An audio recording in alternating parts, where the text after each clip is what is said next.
घाटे दौरा के ले जाई जी अम्मा जी। डीजे अमित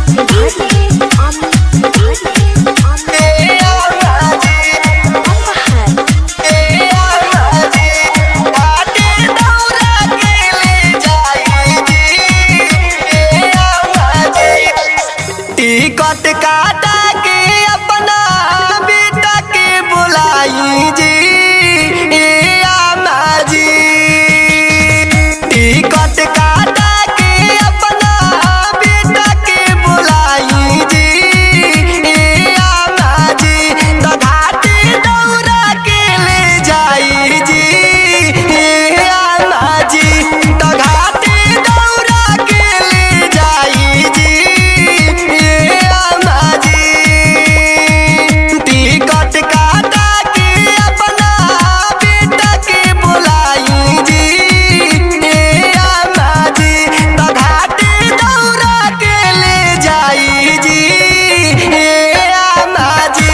तो घाटे दौरा के ले जाई जी अम्मा जी अम्मा जी। घाटे दौरा के ले जाई जी अम्मा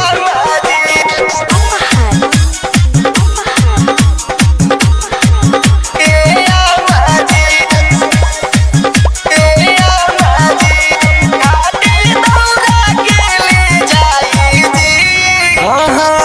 देवरू से भले मंगवाइले हबदिया जी।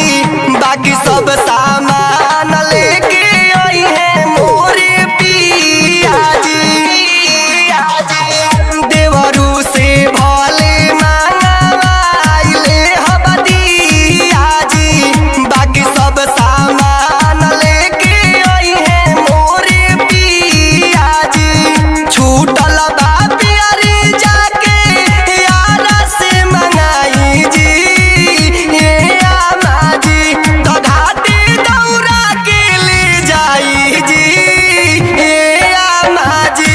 तो घाटे दौरा के ले जाई जी अम्मा जी। घाटे दौरा के ले जाई जी अम्मा जी।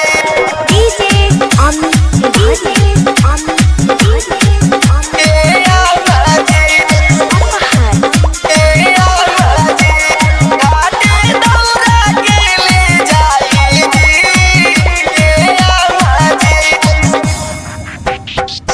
मनले मनौती बानी हम छठी माई के देह